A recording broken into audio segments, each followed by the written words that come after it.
Hey everyone, my name is Andrew Swerdlow, and today we are recording our first ever Double Down podcast / video. Today I am here with Phraze, a member of the Proof.XYZ community, as well as an avid NFT and Web3 builder. It's good to see you again. How have you been? I've been fantastic, man. How have you been? Good. I've been all over the place. I'm a quote unquote digital nomad now, so enjoying my time all over the world. Excellent. Well, I'm happy to be talking with you. Yep, absolutely. I appreciate you taking the time. So, like I said, I don't want to take up too much of your time, so I can go ahead and start. So, how long have you been involved and interested in the Web3 space? I started trading crypto, I want to say a year and a half ago. And really, I'm approaching 1 year, and I'm like a week or two shy of a year in NFTs. So, and 1 year feels like 10 in the space. It really does. It really does. That is saying something. It's been a remarkable year. It's been quite an education, and I think I traded crypto 3 or 4 months before that, but there's something about this space that is pretty magical. Absolutely. Even though we're in a little bit of a troubling time, but I think this is good times. This is build season. It's wonderful. Absolutely. And talking about building, and I can see your hat. So what are some of the NFTs communities you're currently invested in, and what are your favorite aspects of those communities? Sure. Proof was one of the first large plays that I was lucky enough to get on mint day, and as a result, Moonbirds and oddities and all that have benefited from those. Beyond, and then there's a few other communities: Zen Academy, Zen FT, Pre-Mint, and I like membership communities like that, but I'm also really drawn to individual artists and creators. Heart You, Feels, Laser Lou, like I like really obscure art, whether it's on ETH or Tezos or other platforms like that. Like I like to cast a wide net, and if someone is doing something unique or novel or really like pushing the limits of the space in a certain way, I like to just wrap my head around what they're doing and try and support it in some way. So. And you said that you're invested and you sort of like to follow these artists. I know you are somewhat of an artist yourself. Do you want to elaborate a little bit on Phraseboard, being an artist yourself and, Yes. the artistic ties into that community? Sure. I was before NFTs times in traditional art space for about a decade. I started a career as an independent artist, making and selling prints online. Did that for 10 years before really diving full into NFTs, and have only just begun to kind of flex my artistic brand in the space here. But one of the first efforts to do so was, like you said, the Phraseboard project, which was a digital NFT treasure hunt that spanned all across the NFT space, that all centered around a giant image of all 2048 potential seed phrase words. It's called the BIP39 word list. And I hand drew every single one of those words onto a massive 45 by 45 grid that served as our game board and allowed people to try and decipher clues and questions to figure out what the seed phrase was that held a couple pretty significant prizes in it. So yeah, that was first real attempt in the art side. I've done some one-on-ones and plan to release a lot more art moving forward, but that is a pretty good. That was the most complicated piece I've done ever, like most time-consuming one. So it was a nice entrance into the space. And was it fun? As complicated as it was. Yeah, I've said often that I like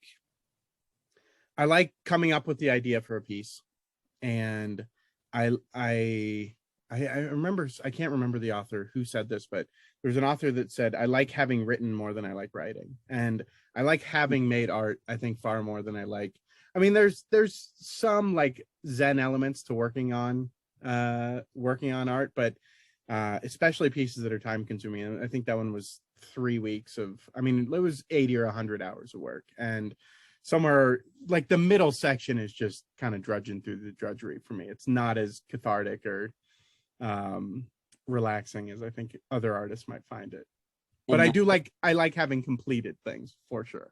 Absolutely. And now that you've completed this sort of phase one of Phraze board, what does the future entail for Phraze board part 2? That's a wonderful question.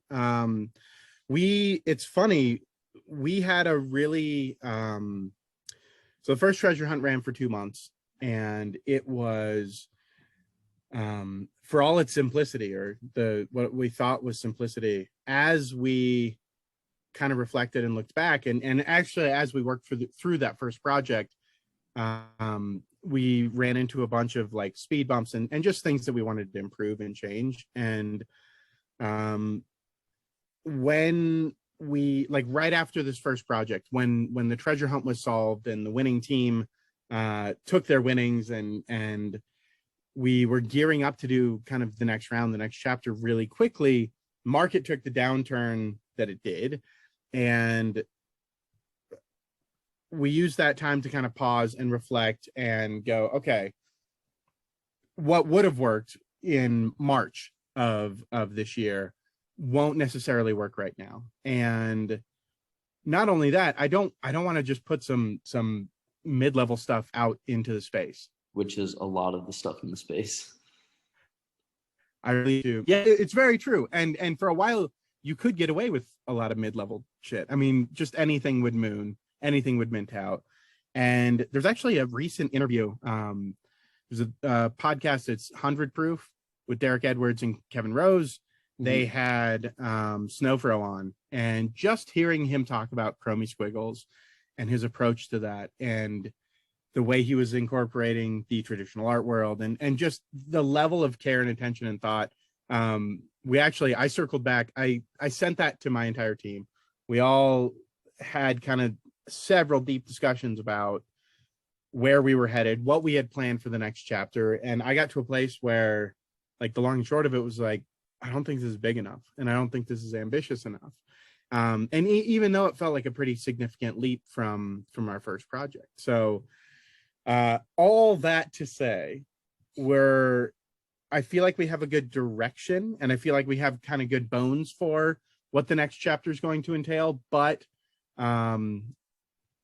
we are still defining some of the kind of key features and why this project needs to exist. Not just like anyone can just release a thing, but like why is it important that this exists? So we're still in kind of like an internal phase. I will say, with the first project, we had 20 different collaborators, 20 different artists, and that was a lot of fun. One of my favorite things about that first project was the amount of artist spotlight and discovery that came out of it. The amount of messages I got from people that were like, I'd never seen Czar's work before, and I just bought 3 of his pieces, or I spent 8 hours looking at Trey Ratcliffe's gallery. Like those things, I really wanted to lean into that more for the next project. We are slated. One of the things I'm committed to is, like, where we did 20 artists with the first one, this next chapter, if we pull it off the way I'm hoping, will be around 200 to 300 artists that we end up collaborating with. So it's the lift is going to be significant. Yeah. And one of the things we had discussed, and the reason that we've sort of developed this friendship going on in the Web3 space is because you were slightly interested in what Double was building, which was the rental applications around digital assets, creating ERC 4907, which separates the user role from the owner role. And I was wondering if you envision any sort of rental applications being applied for the future when you do have, 200 to 300 artists, and what that sort of looks like, if that is something that entails. Totally. And I know there was a side project that I had mentioned, and in our last, we've been through this. This is our take 2, right? Yes, it is. And in our first call, I kind of had a revelation in the beginning of it that we've been exploring for a side project with a commodity good NFT crossover thing. And we're still exploring that, like with a subscription model, utilizing it for subscription play, which I think is very interesting. As we kind of went back and went, hey, this isn't big enough. One of the pieces in play is everything that you guys have created and that you've been bringing to the table. And I will say, I don't want to give too much away, but I will say our next chapter is focused around a series of games, where the first one was just a single treasure hunt. This next chapter is focused around having multiple games, and we've talked about whatever these pieces may be, whether they're pieces or cards or whatever they be, having those sets that can be rented out or loaned out by individual owners, things like that. That is something we are deeply exploring, and I feel like it's one of the most significant pieces, or has the potential to be one of the most significant pieces to tech as NFTs kind of cross the chasm from digital collectibles and OpenSea to, you know, every Peloton ride you do or every Starbucks check-in you do. Like that, I see such a utility for the rental side of things baked into the contract layer. So for that, you guys certainly had my attention, and I'm looking forward to finding ways to tinker and experiment and play with this tech as things move on. Absolutely, and we look forward to it as well. That's sort of something we pride ourselves on, is, you know, creating as we go. And